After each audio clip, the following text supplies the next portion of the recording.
কোরআন কারীম যখন আপনি তিলাওয়াত করবেন, সূরাতুল বাকারার 10 নম্বর আয়াত, ফি কুলুবিহিম মারাদুন ফাযাদাহুমুল্লাহু মারাদা। আল্লাহ পাক বলেন তাদের অন্তঃকরণে আছে ব্যাধি, এই ব্যাধির যদি ট্রিটমেন্ট না করা হয়, এর ব্যাধির যদি কোনো চিকিৎসা না করা হয়, দিন দিন তার রোগ বাড়তেই থাকবে। কথা বলুন ঠিক কিনা?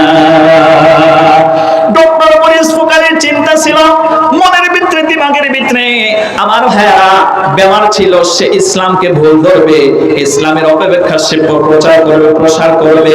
আল্লাহ রাব্বুল আলামিন কোরআনে কারীম যখন আপনি তিলাওয়াত করবেন, আল্লাহ পাক বলেন মাই ইয়াহদিল্লাহু ফাহুয়াল মুহতাদি ওয়া মান ইউদ্লিল ফাউলাইকা হুমুল খাসিরুন।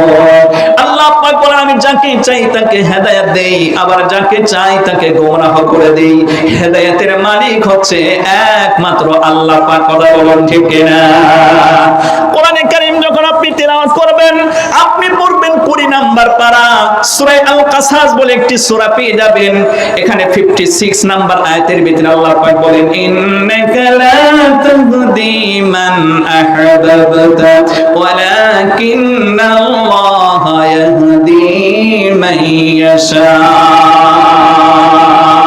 আল্লাহ পাক বলেন নিশ্চয়ই নবী আপনি যাকে চাইবেন তাকেই হেদায়েত দিতে পারবেন না, সেটা আপনার মহব্বতের লোক হোক না কেন, আপনি চাইলেই তাকে হেদায়েত দিতে পারবেন না। আমি আল্লাহ রাব্বুল আলামিন যাকে চাইবো তাকে হেদায়েত দেব। আয়াতের শানে নুজুলে বলা হয়েছে আল্লাহ রাসূল সাল্লাল্লাহু আলাইহি ওয়াসাল্লামের চাচা আবু তালেব ছোটবেলা থেকে যিনি বিশ্বনবী হযরত মুহাম্মদুর রাসূলুল্লাহ সাল্লাল্লাহু আলাইহি ওয়াসাল্লামকে অনেক কষ্ট সহ্য করে লালন পালন করে বড় করেছিলেন, আদর দিয়েছিলেন, মহব্বত দিয়েছিলেন। নবীজির কাছে খবর হয়ে গেল আবু তালেব মৃত্যুর শয্যায় সজ্জিত। আল্লাহ রাসূল টুকটুক করে হেঁটে হেঁটে গিয়ে চাচার শিয়রে বসে আল্লাহ রাসূল সাল্লাল্লাহু আলাইহি ওয়াসাল্লাম তিনাকে কলিমার তালকিন দিতে শুরু করলেন, হেদায়েতের ব্যাপারে জোর দিচ্ছিলেন। বড় হয়েছিল, হে আমার চাচা আপনি আমার ব্যাপারে অনেক কষ্ট করেছেন, আপনি আমাকে অনেক সাহায্য করেছেন, অতএব আপনি মৃত্যুর সময় হয়ে গেছে, এখন যদি আপনি হেদায়েতের উপরে চলে না আসেন, ঈমান যদি আনয়ন না করেন, এই অবস্থায় মৃত্যুবরণ করলে আপনার চিরস্থায়ী জাহান্নামে চলে যেতে হবে, জাহান্নাম আপনার জন্য অবধারিত হবে। অতএব শুধু আপনি আমার কাছে এই কথা বলুন লা ইলাহা ইল্লাল্লাহ, এতটুকু বললেই আমি কিয়ামতের দিন আল্লাহ রাব্বুল আলামিনের কাছে আপনার ব্যাপারে সুপারিশ করব। আল্লাহ রাসূল যখন বারবার কথা বলছিলেন, আমার বন্ধুগণ আবু তালেব সে বলছিল যে মৃত্যুর সময় ভাতিজা তোমার কলিমা পড়ে তোমার মসলকে যাব, তোমার ধর্মে আমি যাব, এটা আমি কখনোই হতে দেব না। কারণ লোকে বলবে মৃত্যুর সময় চাচা ভাতিজার ধর্ম গ্রহণ করে মৃত্যুবরণ করছে, লোকেরা এই কথা বলবে। অতএব আমি আমার বাপ দাদার আকীদার উপরে, বিশ্বাসের উপরে আমি ইন্তেকাল করব, আমি মরে যাব। আল্লাহ রাসূল তারপরে মহব্বতের উসিলায়, মহব্বতের কারণে আল্লাহ রাসূল তারপরেও বারবার কলিমার কথা বলছিলেন, ঈমানের কথা বলছিলেন। তখন আল্লাহ পাকের পক্ষ থেকে কোরআনে কারীমের আয়াত অবতীর্ণ হলো ইন্নাকা লা তাহদি মান আহবাবতা ওয়ালাকিন্নাল্লাহা ইয়াহদি মান ইয়াশা। হে নবী নিশ্চয়ই আপনি যাকে চাইবেন তাকে হেদায়েত দিতে পারবেন না। কে হেদায়েত পাবে আমি আল্লাহ রাব্বুল আলামিন এই ব্যাপারে বেশি জানি, জ্ঞান রাখি।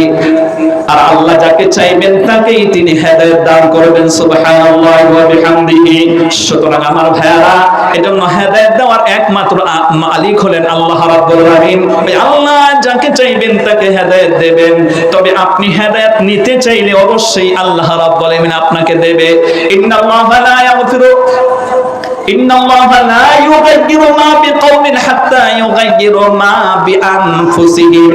Not sense the condition of a people until the sense what is in themselves. আল্লাহ রাব্বুল আলামিন বলেন কোন সোসাইটি, কোন ব্যক্তি, কোন পরিবার, কোন গোষ্ঠী, কোন জাতিকে আমি অতক্ষণ পর্যন্ত পরিবর্তন করি না, হেদায়েত দেই না, যতক্ষণ সে নিজে নিতে না চায়। আল্লাহ রাসূল দিতে চেয়েছিল কিন্তু আবু তালেব নিতে চায়নি, এই জন্য হেদায়েত পায়নি। নিতে চাইলে আল্লাহ দেবে। এই জন্য আমার বন্ধুগণ, এই মাহফিলে যে এসেছেন আপনি হেদায়েতের নিয়তে এখানে আসতে হবে। হেদায়েতের নিয়তে আপনি কোরআনের এই ব্যাখ্যাগুলো আপনাকে শুনতে হবে ধৈর্য ধারণ করে। আপনারা অনেকেই মনে করবেন যে মাওলানা সাহেব তো গজল বলছে না, ভালো লাগছে না, তাইলে এবার চলে যাই। আপনাদেরকে আমি যদি সারা রাত গজল শোনাই, সারা রাত গজল শুনে আপনি একটা নেকি পাবেন, আপনি কোরআন হাদিস বের করে আমাকে দেখাতে পারবেন না।